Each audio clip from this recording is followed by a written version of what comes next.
Thank you. Yes, the Summer Olympics are less than 6 months away now. And for Canadian athletes heading to Paris, that means it is crunch time. But have you ever wondered what goes on behind the scenes to prepare to compete at the Olympics? This morning, I have the ultimate insider. Phylicia George has competed in not one, not two, but 3 Olympics. She's also an Olympic medalist. And not only that, she's a dual-season Olympian, meaning she's competed in both the Summer and the Winter Games, winning a bronze medal for Canada at the 2018 Winter Olympics. Obviously amazing. Phylicia, welcome to your morning. It's really an honor to have you here. Yeah, thank you for having me. Okay, so let's start with your journey to becoming an Olympian, because I often wonder, like, how do you know you're good? At what point did you know when you were, running track and field? At what age did you realize, oh, wait, there's something here? Right. It's actually kind of funny. I was pretty young. We used to have play days in elementary school. Yes. And I was the fastest kid in elementary school. So it actually took me a while to realize that boys were actually faster than girls, because I just was always like, I'm going to get to the finish line before anybody else. And I remember watching the Olympics and seeing everybody, and I just thought they were superhuman. And so that was really the dream for me. Did you have that competitive spirit in you, or did you grow that over time? Running just always felt like this place that felt free. And so I learned how to become more aggressive as I started training. I joined a track club, and then I went away on a full scholarship. And so you develop it over time, for sure. Did you love it the whole time? When you're losing, you don't love it. Yeah, of course. But I mean, for the most part, it always felt like this sanctuary and refuge for me. Yeah. So you competed and won bronze in the 2-woman bobsleigh. Can we talk about this for a second? That was at the 2018 Winter Games alongside Kaylee Humphries. How do you go from running track to going down a track? Yeah, running on ice is a lot harder than it looks.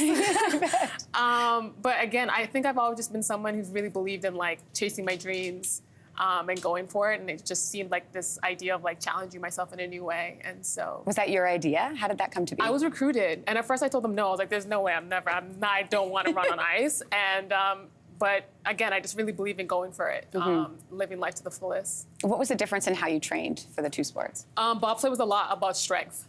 Getting in the weight room, I had really big PRs on my cleans and my squats, and running track is all about finesse and grace and being really light on the ice, and obviously a lot of running. Yeah, yeah.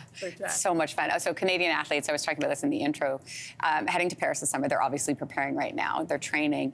What would that look like for them? Yeah, I mean, honestly, right now it's really a big balance between hard work, rest, and getting competition sharp. But a big part of that is really having the finances that you need to have the resources that you need to do that, making sure you have the best equipment, getting all the physio that you need. I always used to think I was like a Ferrari and I'm fine-tuning my body. Oh, I like that. And, making sure you're having the best nutrition. So a lot that goes into, I always said I just wanted to make sure I was confident walking to the starting line, knowing that I did absolutely everything that I could to get there. So it's a lot of little fine-tuning to make sure you can be at your absolute best at the specific moment that you need it. Unbelievable. You mentioned finances. I want to ask you about that, because during the Olympic years, obviously there's a spotlight on these athletes, but we know there are challenges that athletes face, especially in the off years. It's a big, finding finances and funding. You're an ambassador for Can Fund. How does the organization help with that? Can Fund's amazing. They've been investing in the best athletic talent for over 20 years, funding over 60 sports. That's Paralympians and Olympians.